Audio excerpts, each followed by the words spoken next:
J'aimerais revenir un instant sur le passage que nous avons analysé dans Proverbe 4, puisque c'est une illustration parfaite de ce qu'entendre est. De sorte que si vous vous demandez ce que signifie entendre la parole de Dieu, je peux l'illustrer pour vous et me baser sur mon expérience personnelle de Proverbe 4, verset 20. Lorsque j'étais là à l'hôpital, que j'ai découvert ces versets et que j'ai vu qu'ils me proposaient la santé ou un médicament, j'ai décidé, c'est ce que je vais faire. Je suis reconnaissant pour ce que les médecins ont fait, néanmoins ils n'ont pas été capables de me guérir. En ce cas, je vais prendre la parole de Dieu comme médicament. Quand j'ai prononcé cela, j'ai eu l'impression que Dieu me parlait de façon inaudible, mais très clairement. Il a murmuré. Quand le médecin prescrit un médicament à quelqu'un, les instructions sont sur la bouteille. Cette Bible est mon flacon de médicaments. Les instructions sont dessus, tu ferais mieux de les lire. Je suis revenu dessus et j'ai vu qu'il y avait 4 recommandations sur comment prendre la parole de Dieu comme médicament.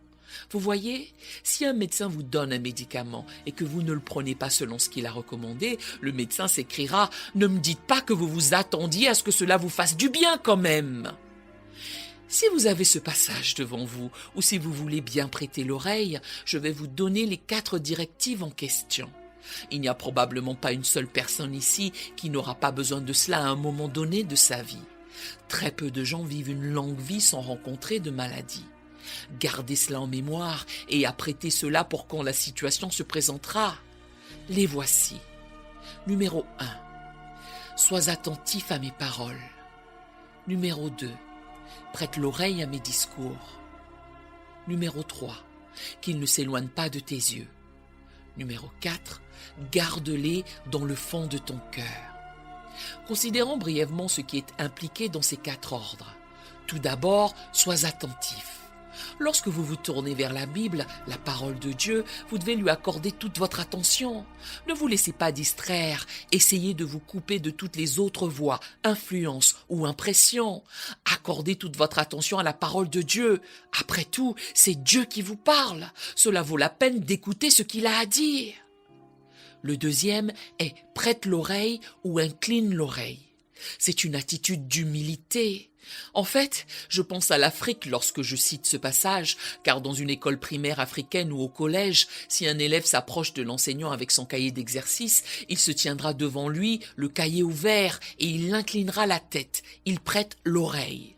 En d'autres termes, il affirme « Vous êtes le professeur, je suis l'élève ». Cette attitude de prêter l'oreille fait savoir « Je veux que vous m'enseigniez, je suis prêt à être enseigné, j'ai besoin d'apprendre ».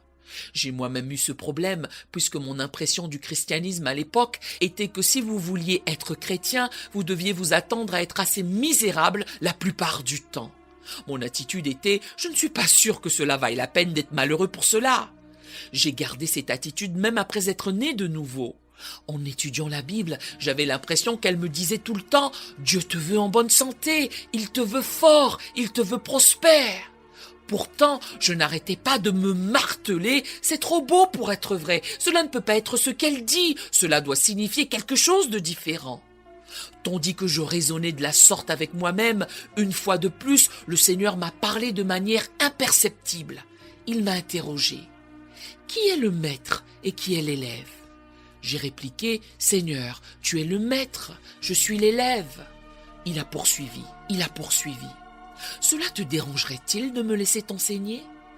J'ai réalisé que je ne prêtais pas l'oreille, je n'étais pas prêt à écouter, j'avais mes propres idées préconçues sur ce que je supposais que Dieu dirait. S'il disait quelque chose de différent, je ne l'entendais pas. Pour ceux qui n'ont pas d'antécédents chrétiens, vous n'aurez peut-être pas ce problème. À bien des égards, vous avez l'avantage de commencer avec un esprit ouvert. En revanche, pour ceux d'entre nous, et c'est le cas de beaucoup ici, qui ont une certaine expérience du christianisme, nous avons probablement hérité d'un certain nombre de traditions, d'idées préétablies qui ne sont pas en accord avec la Bible. Il est souvent très difficile pour nous d'entendre ce que Dieu dit, étant donné que c'est différent de ce à quoi nous nous attendions de sa part. La solution pour cela est de prêter l'oreille, de baisser la tête, d'être humble, d'être enseignable. J'ai été enseignant dans diverses circonstances. Je sais qu'il est impossible d'enseigner des gens qui ne veulent pas être enseignés. Vous pouvez faire tout votre possible, vous pouvez sermonner, il n'y aura pas de résultat. Il faut qu'il y ait un désir d'être enseigné, une attitude d'être enseignable. Le troisième est qu'il ne s'éloigne pas de tes yeux. Cela notifie concentrez-vous sur la parole de Dieu. Ne parcourez pas en partie la Bible et en partie d'autres choses, vu qu'elles peuvent contredire ce que la Bible affirme. En un sens, tout cela signifie s'enfermer dans ce que Dieu vous énonce à travers la Bible. Ne vous laissez pas distraire, ne permettez à aucune autre influence de vous détourner de ce que Dieu déclare. Dans l'enseignement, je suis sûr que certains d'entre vous sont enseignants. Nous avons l'habitude d'enseigner aux élèves de l'école primaire qu'il y a 2 accès principaux pour attirer l'attention de l'enfant, l'écoute et la vue. Un bon enseignement utilise les 2. C'est pourquoi une vidéo est, d'une certaine manière, plus efficace qu'un support audio pour la raison qu'elle utilise la vision ainsi que l'audition. Ici, vous voyez Dieu en avance sur l'enseignant psychologue d'environ 3000 ans, vu qu'il parle déjà de l'écoute et de la vue. Finalement, garde-les dans le fond de ton cœur. Le but de toutes ces consignes est de faire entrer la parole de Dieu dans votre cœur, le centre même de la personnalité humaine. Le verset suivant est Proverbe 4, verset 23. Garde ton cœur plus que toute autre chose, car de lui viennent les sources de la vie. À savoir, ce qui est dans votre cœur déterminera le cours de votre vie. Gardez votre cœur de toutes vos forces, étant donné que tout dans la vie sort de là. Je ne saurais trop insister sur le fait que pour chacun de vous ici, ce qui est dans votre cœur déterminera en fin de compte le cours de votre vie. Vous ne pouvez pas avoir de mauvaises choses dans votre cœur et vivre justement. À l'inverse, vous ne pouvez pas avoir de bonnes choses dans votre cœur et vivre mal, puisque le cœur est la source de toute vie que nous menons. Le but de ces instructions est de vous indiquer comment faire entrer la parole de Dieu dans votre cœur, par l'écoute, par la vue, à savoir la lecture, par une pleine attention, par l'humilité et par le fait d'être enseignable. Quand vous mettez tout cela ensemble, c'est cela entendre. C'est de cette manière que la foi vient. Qu'il s'agisse d'une maladie ou d'un problème différent, si vous avez besoin de foi, ce passage dans le chapitre 4 de Proverbes décrit comment vous pouvez l'avoir. Très bien. Nous allons désormais passer à d'autres effets de la parole de Dieu assez brièvement. Le prochain est la victoire sur le péché. Dans le psaume 119, verset 11, David confesse au Seigneur « Je serre ta parole dans mon cœur afin de ne pas pécher contre toi. » Quand il dit « serrer », une traduction moderne différente écrit « chérir » ou « garder », « conserver précieusement comme un trésor ». David révèle « J'ai gardé ta parole comme un trésor dans mon cœur, au centre même de mon être entier. » Notez à nouveau l'importance du cœur. Si vous gardez la parole de Dieu dans votre cœur, elle va diriger le cours de votre vie. Il assure, je ne veux pas pécher et ma protection contre le péché est de garder précieusement ta parole dans mon cœur. Quelqu'un a articulé, soit le péché vous éloigne de la Bible, soit la Bible vous éloigne du péché.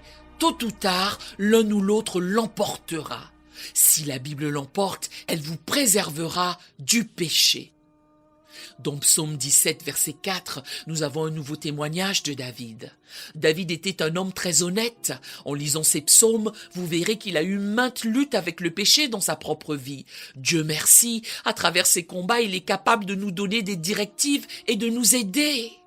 Psaume 17, verset 4. À la vue des actions des hommes, fidèles à la parole de tes lèvres, je me tiens en garde contre la voix des violents. Le violent est un des titres de Satan. Satan a des chemins sur lesquels il aimerait vous attirer qui mènent à la destruction. Certains ont des panneaux indicateurs très trompeurs qui publient « Succès, bonheur, popularité ». Vous projetez « Eh bien, je vais suivre ce chemin ». Or, c'est un chemin qui ne mène pas à ce qu'il prétend, d'autant que c'est le diable qui a mis ce panneau-là. Afin de ne pas suivre ces sentiers qui vous égareront et vous mèneront à la destruction, vous devez garder la parole de Dieu, qui est la chose qui vous avertit, qui vous met en garde, qui vous aiguillonne, qui vous indique les pièges et les dangers. Revenons un instant dans Psaume 119, verset 9, juste 2 versets avant. Le psalmiste interroge « Comment le jeune homme rendra-t-il pur son sentier ?» En se dirigeant d'après ta parole. C'est un vrai problème pour les jeunes. Enfin, pas seulement pour eux, mais c'est spécifiquement pour un certain âge de la vie. Encore une fois, je pense à l'Afrique. L'attitude des Africains était qu'il n'est pas possible pour un jeune homme ou une jeune femme de mener une vie pure. Ce n'est pas naturel. Nous avons dû combattre cela avec la parole de Dieu. David a posé la question.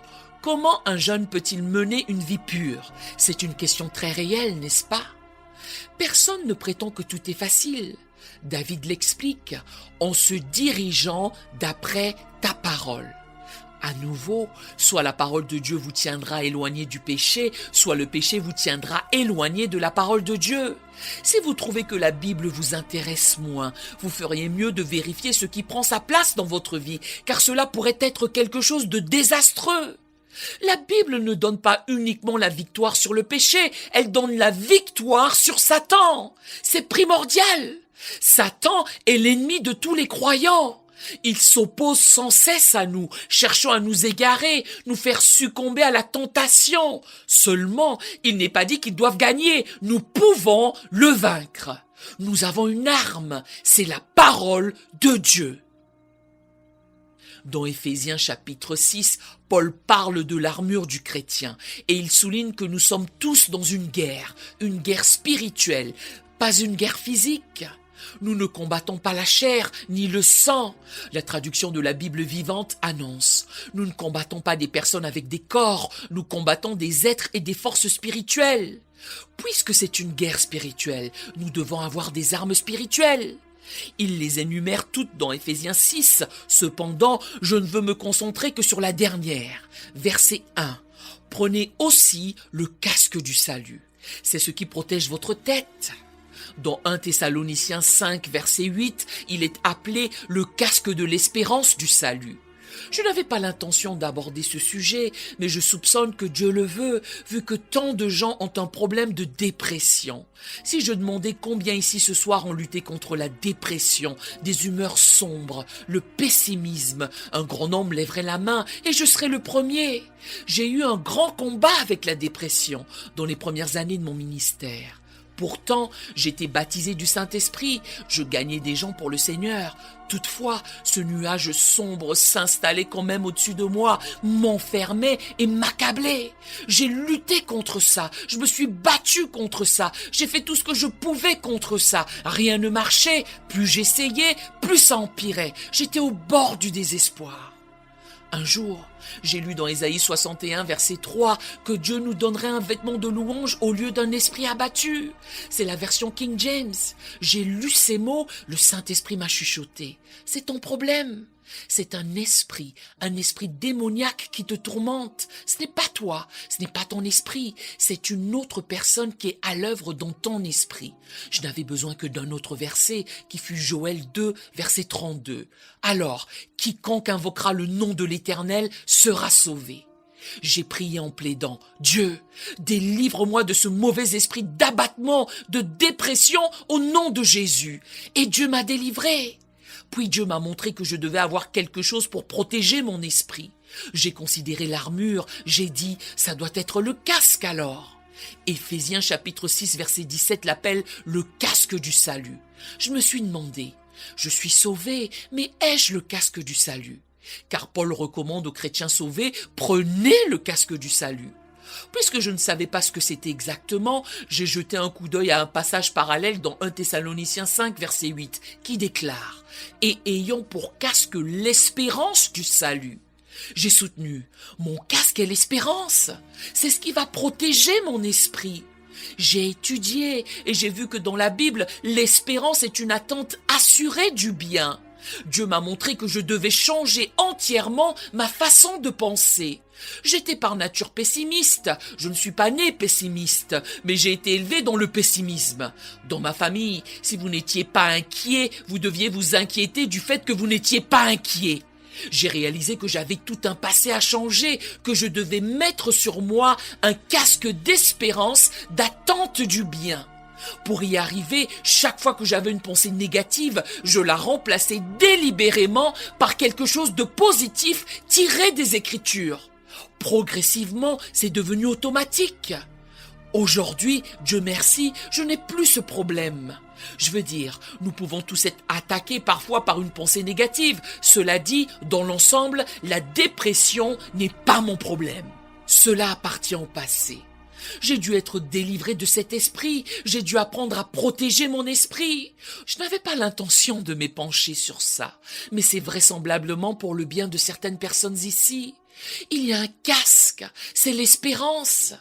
Si vous étudiez la Bible en tant que chrétien, il n'y a jamais aucune raison de ne pas avoir d'espérance. Il y a toujours une raison scripturaire d'avoir de l'espérance. Vous devez trouver ces raisons et les appliquer. Je veux passer à la déclaration suivante, celle vers laquelle je me dirigeais. Prenez l'épée de l'esprit qui est la parole de Dieu. C'est notre arme d'attaque contre Satan, c'est la parole de Dieu. Certains d'entre vous ont probablement déjà entendu cela, puisqu'il y a un grand nombre d'enseignements à ce sujet de nos jours. Il y a 2 mots grecs différents pour désigner la parole. Il y a logos et rhéma. Logos est la parole totale de Dieu, le conseil entier de Dieu, le Dieu éternel, la parole de Dieu. Rhéma est la parole parlée de Dieu. Le mot utilisé ici est rhéma. Prenez l'épée de l'esprit qui est la parole rhéma de Dieu. En d'autres termes, ce n'est pas la Bible qui est à côté de votre lit ou dans votre bibliothèque qui vous protégera.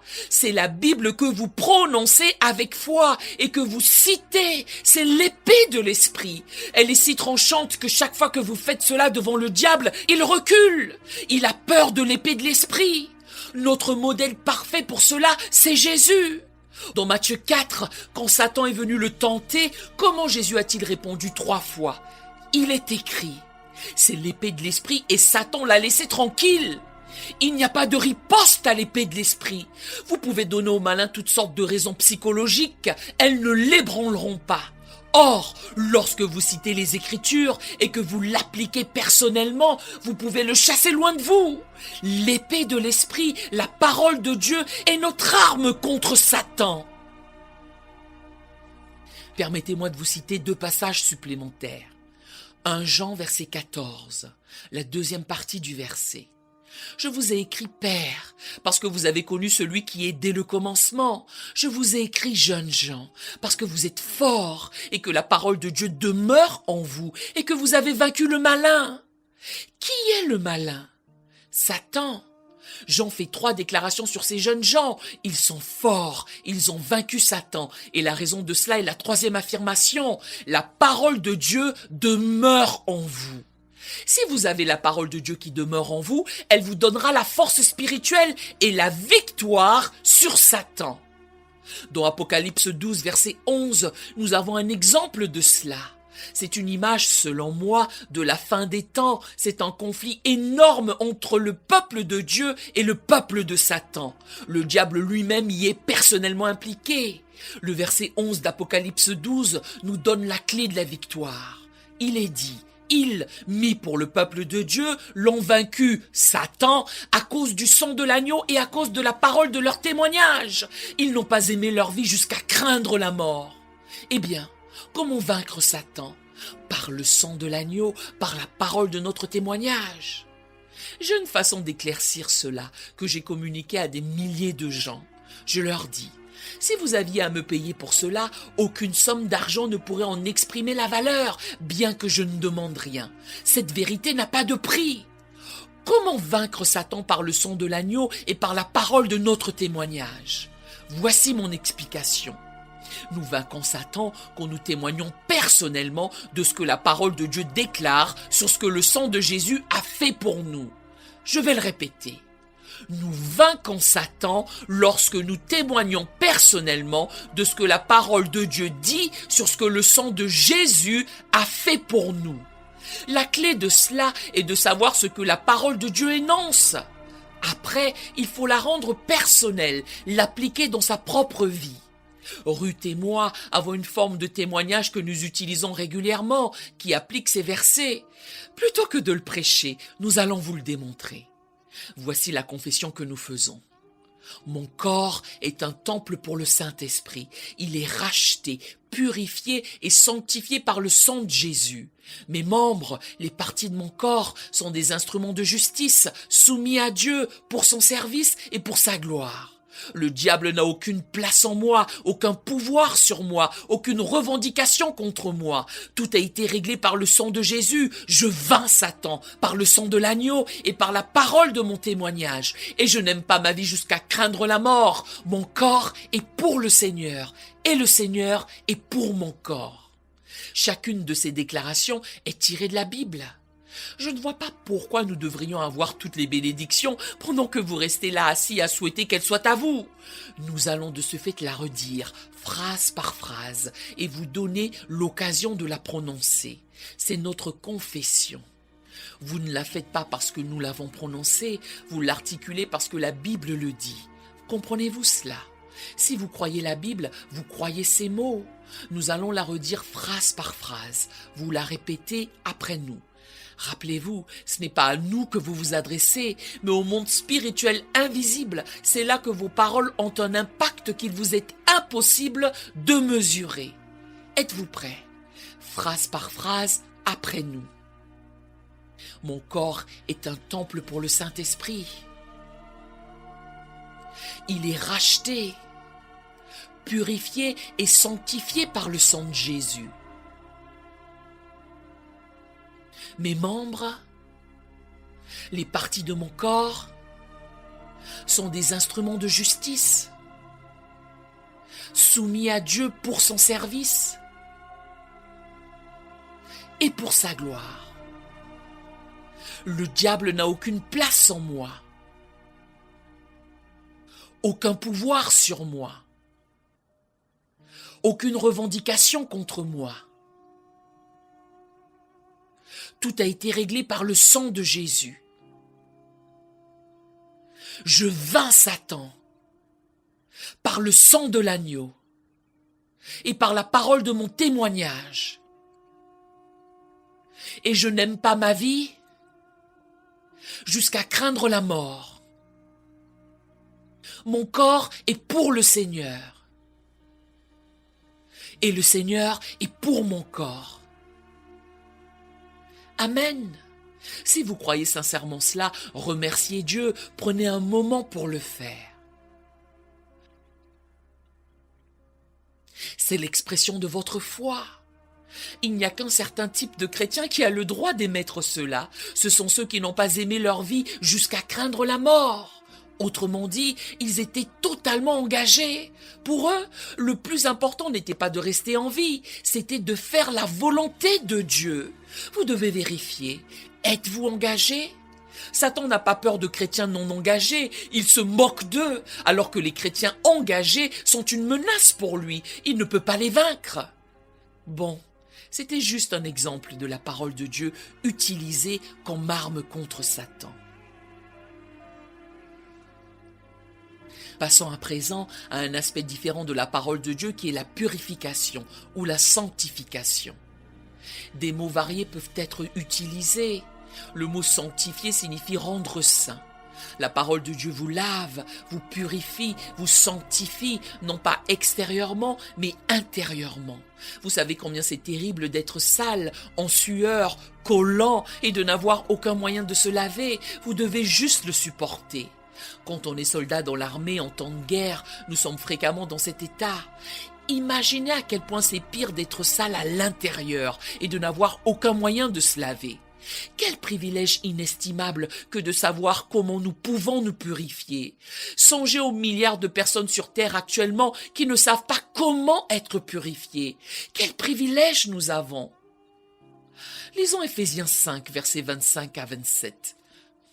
Paul compare la relation d'un mari et d'une femme à celle de Christ et de son Église, que l'on appelle l'épouse du Christ. Voici ce qu'il énonce. Marie, aimez vos femmes. Je vais m'arrêter là un instant pour vous certifier, Marie, que ce n'est pas une recommandation, c'est un ordre. Il y a un livre, je ne sais pas si vous l'avez déjà lu, dont le long titre est « Rendez-vous service, aimez votre femme ». À dire vrai, c'est absurde de ne pas aimer sa femme.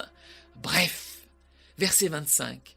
Marie, aimez vos femmes comme Christ a aimé l'Église, qui s'est livré lui-même pour elle, afin de la sanctifier par la parole. La parole de Dieu, c'est la parole prononcée rhéma, pas logos.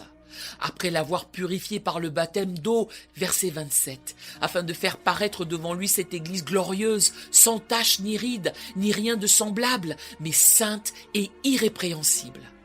C'est l'Église que Jésus-Christ a l'intention de prendre pour épouse. Cependant, pour que l'Église devienne comme cela, elle doit être nettoyée, purifiée par le baptême d'eau et par la parole de Dieu enseignée, prêchée et lue. J'ai prêché dans tant de congrégations tout autour de ce globe. Je découvre qu'à l'époque actuelle, les charismatiques et les pentecôtistes ont tous une certaine idée de la louange et de l'adoration. Nous avons d'incroyables refrains que nous connaissons, que nous pouvons chanter, nous pouvons taper des mains, crier, être enthousiastes, c'est bien tout ça. Toutefois, j'ai découvert une différence marquée dans la congrégation qui reçoit régulièrement la parole de Dieu. Il y a une pureté, une sainteté dans leur adoration que vous ne trouvez pas dans une congrégation qui vient simplement exprimer ses sentiments et qui n'a pas été purifiée par la parole de Dieu. La seule façon d'avoir une adoration pure est d'être régulièrement lavé, sanctifié par la parole de Dieu. C'est réellement la responsabilité du ministère dans l'Église, de veiller à ce que le peuple de Dieu soit régulièrement purifié par la parole de Dieu. Bien sûr, nous avons également notre responsabilité personnelle, chacun de nous, celle d'exposer notre cœur, notre esprit, notre vie à la parole de Dieu et de la laisser nous laver, nous purifier, nous débarrasser de toutes sortes de débris, de saletés, de choses qui entravent notre vie spirituelle et notre croissance. Un aspect fondamental distinct de la parole de Dieu est qu'elle est un miroir. Tournons-nous vers l'épître de Jacques chapitre 1 verset 23. Jacques certifie, car si quelqu'un écoute la parole, c'est-à-dire la parole de Dieu, et ne la met pas en pratique, il est semblable à un homme qui regarde dans un miroir son visage naturel. L'image ici est que la parole de Dieu est un miroir. Ce n'est pas un miroir qui vous montre ce qu'un miroir normal vous reflète, à savoir votre apparence extérieure. C'est un miroir qui vous expose ce que vous êtes à l'intérieur, qui vous révèle votre véritable condition spirituelle. Jacques nous avertit de ne pas simplement regarder dans le miroir, d'y voir ce que nous sommes, de nous en aller en oubliant ce qu'on a vu et ne rien faire à ce sujet. Non, il assure, si nous considérons sérieusement la parole de Dieu comme un miroir, elle nous manifestera notre véritable état intérieur. D'ordinaire, lorsque je prêche à des congrégations, je lève ma Bible en déclarant « Je vous tends un miroir ». Je ne vais pas vous parler de vous. Regardez simplement dans le miroir et considérez ce qu'il vous dit. Lorsque je prêche sur la délivrance des mauvais esprits, ce que je fais de temps en temps, les gens deviennent plutôt nerveux.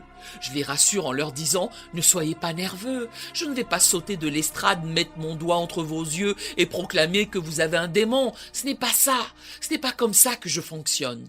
Je vais juste vous tendre le miroir et vous regarderez par vous-même. Par la suite, c'est à vous de décider de ce que vous allez faire à propos de ce que le miroir vous aura montré. » Se dévisager dans le miroir est essentiel pour notre croissance et notre bien-être spirituel. Dans 2 Corinthiens 3, verset 18, Paul décrit quelque chose de très beau. Nous tous qui, le visage découvert, contemplant comme dans un miroir la gloire du Seigneur, nous sommes transformés en la même image, de gloire en gloire, comme par le Seigneur, l'Esprit. Tout cela est au présent, c'est ce que nous appelons en anglais le présent progressif. Tandis que nous regardons continuellement dans le miroir, nous voyons continuellement la gloire de Dieu qui y est révélée.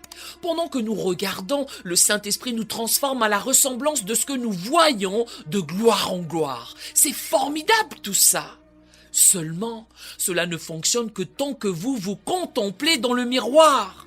Si vous détournez les yeux du miroir, le Saint-Esprit n'agit plus. Il faut regarder constamment dans le miroir de la parole de Dieu pour voir ce que Dieu veut faire de vous. Plus vous regardez, plus cela devient glorieux. Ce n'est pas statique. Paul rapporte que c'est de gloire en gloire. Vous avez un aperçu de ce que Dieu veut faire de vous en Christ et vous considérez cela merveilleux. Lorsque vous regarderez la fois suivante, Dieu vous montrera que ce n'était qu'une étape. Il y a plus encore à venir. S'il vous plaît, absorbez ceci. Le Saint-Esprit ne peut pas travailler à moins que vous ne regardiez dans le miroir. Quand vous quittez le miroir des yeux, le Saint-Esprit cesse d'agir en vous. Si vous voulez être changé, passez du temps à vous observer dans le miroir. Lorsque vous vous dévisagerez dans le miroir, le Saint-Esprit sera fidèle pour vous changer. Une chose que je découvre de nos jours dans le monde est que la plupart des gens ont une très mauvaise image d'eux-mêmes. Ils ne se voient pas sous une lueur positive. C'est aussi le cas d'une multitude de chrétiens. J'estime que le problème auquel les chrétiens de notre époque sont le plus confrontés est une mauvaise image d'eux-mêmes. La véritable solution biblique est de continuer à se regarder dans le miroir, pour la raison que le miroir vous montrera tout d'abord à quoi vous ressemblez, et en soi c'est un choc. Mais si vous continuez à vous regarder, il se met à vous présenter ce que Dieu peut faire de vous. Il vous dévoile à quel point vous êtes précieux aux yeux de Dieu. Si nous passions plus de temps avec la Bible, nous ne pourrions aucunement nous considérer comme inférieurs ou sans valeur.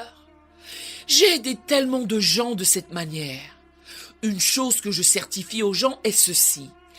La valeur d'une chose est ce que les gens sont prêts à payer pour elle. Je le répète. La valeur d'une chose est ce que les gens sont prêts à payer pour elle. Disons que vous avez une maison, vous voulez la vendre et l'agent immobilier vous dirait qu'elle vaut environ 200 000 $. Pourtant, personne ne veut payer plus de 120 000 $ pour elle. Par conséquent, la vraie valeur de cette maison n'est pas 200 000 $, mais 120 000.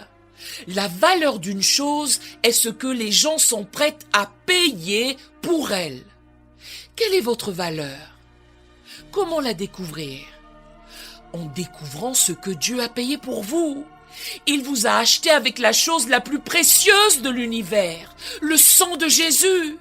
Votre vraie valeur est ce que Dieu était prêt à payer pour vous. Comprenez-vous cela?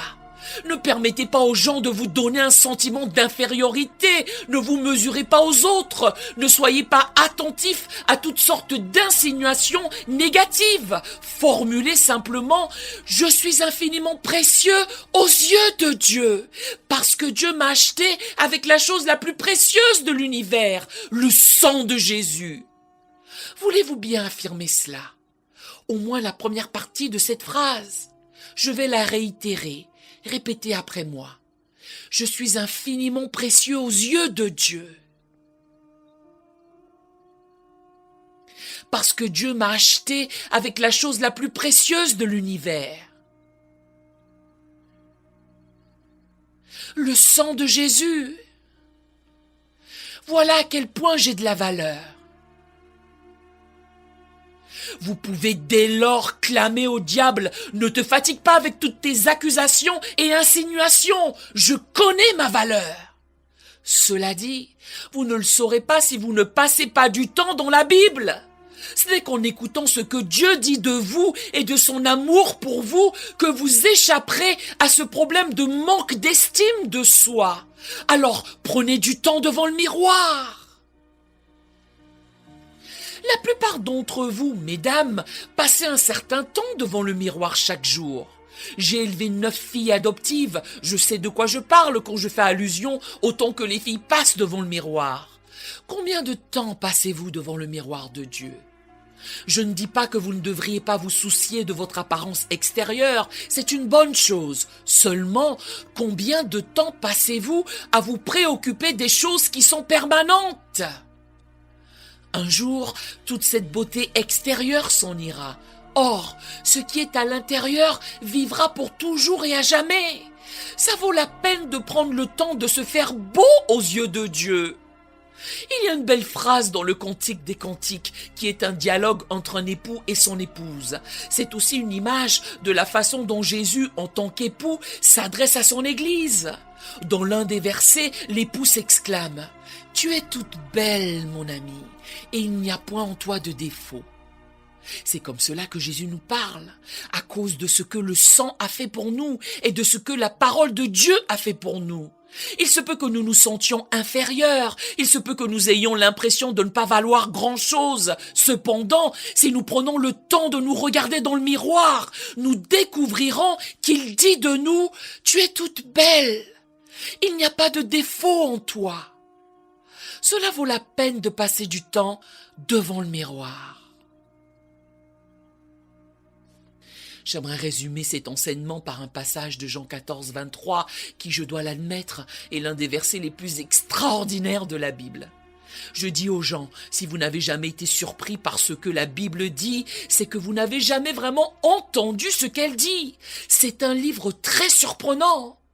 Jésus enseigne à ses disciples, « Si quelqu'un m'aime, il gardera ma parole. » Quelle est la preuve qu'on aime Jésus? Garder sa parole. Ce n'est pas l'église que nous fréquentons, ce n'est pas l'étiquette confessionnelle, c'est le fait de garder sa parole qui est la preuve de notre amour. Il ajoute « Et, sur cette base, mon Père l'aimera, nous viendrons à lui et nous ferons notre demeure chez lui. » Quelle déclaration ahurissante! Il y a très peu d'endroits dans la Bible où le pronom pluriel « nous » est utilisé pour se référer à Dieu. Dans Genèse 3, 22, le Seigneur affirme « L'homme est devenu comme l'un de nous ». Il y a des passages supplémentaires, mais très peu. Ici, Jésus ne dit pas « je » en parlant de lui-même, il ne dit pas « il » en parlant du Père, il dit « nous ». Père et Fils viendront à lui et nous ferons notre demeure chez lui. Quelle déclaration époustouflante! Dieu Tout-Puissant, le Créateur de l'univers, le Père et le Fils veulent venir à nous, êtres humains frêles et indignes, pour faire leur demeure en nous. N'est-ce pas prodigieux? Cependant, quelle est la condition? Garder sa parole, l'entendre, la mettre en pratique, l'appliquer, la vivre. Sur cette base, chacun de nous peut devenir une demeure pour le Dieu Tout-Puissant. Ce qu'il y a de frappant dans la Bible, du moins l'une des choses les plus curieuses, c'est que le but de l'Évangile n'est pas de nous faire aller au paradis, c'est de nous amener le paradis. Dans le dernier chapitre de la Bible, nous ne montons pas tous au ciel, c'est la nouvelle Jérusalem qui descend sur terre. Subséquemment, on relate au chapitre 21, verset 3 d'Apocalypse, que le tabernacle de Dieu est avec les hommes. Le fait que Dieu veuille vivre avec nous est quelque chose que notre entendement ne pourra jamais comprendre complètement. Quand je considère le genre de créature que nous sommes, je suis stupéfait. Mais le message de la Bible est cohérent. Dieu stipule, nous viendrons et ferons notre demeure en toi si tu gardes ma parole. Pour terminer, je vais vous faire quelques suggestions sur la façon de recevoir la parole de Dieu, puisque j'ai déjà traité de ce qu'elle fera, du moins de certaines des choses qu'elle fera, car il y en a bien plus. J'aimerais débuter par un verset qui pourrait vous étonner. Ésaïe 66, le dernier chapitre, versets 1 et 2. Ceci est conforme au fait que Dieu veuille faire sa demeure en nous. Ainsi parle l'Éternel. Le ciel est mon trône et la terre mon marchepied. Quelle maison pourriez-vous me bâtir et quel lieu me donneriez-vous pour demeure? Quel genre de bâtiment allez-vous construire? Quel genre de temple? Quel genre de cathédrale? Dieu nous apprend, cela ne m'impressionne pas. Toutes ces choses, ma main les a faites, et toutes ont reçu l'existence, dit l'Éternel. Voici le message. Voici sur qui je porterai mes regards, sur celui qui souffre et qui a l'esprit abattu, sur celui qui craint ma parole. Il y a 3 exigences ici. D'abord, un sentiment de pauvreté. Vous souvenez-vous de ce que Jésus a confié ? Heureux les pauvres en esprit, car le royaume des cieux est à eux. Cela ne sous-entend pas que nous sommes lâches ou timides, mais que nous voyons combien nous sommes pauvres en nous-mêmes, combien nous avons désespérément besoin de Dieu. Ensuite, il est dit abattus. Cela signifie que nous sommes désolés pour toutes les choses que nous avons verbalisées et faites, qui ont attristé Dieu, qui l'ont tenu à l'écart de notre vie et qui ont rendu impossible à Dieu la tâche de faire sa demeure en nous. Ce qui suit est inattendu. Celui qui craint ma parole ou tremble devant ma parole. Une des conditions pour recevoir la parole de Dieu est de la craindre. Craindre exprime la peur, l'effroi. Ce que j'ai énoncé juste précédemment en est la raison. Si on annonçait que Dieu le Père et Dieu le Fils allaient entrer dans ce bâtiment dans les 5 prochaines minutes, je ne sais pas comment ça se passerait pour vous, mais moi, je tremblerais. Je m'interrogerais. Suis-je prêt ? Que vont-ils faire ? À quoi vont-ils s'attendre ? Comment nous, pauvres êtres d'argile, pouvons-nous faire face à Dieu le Père et Dieu le Fils ?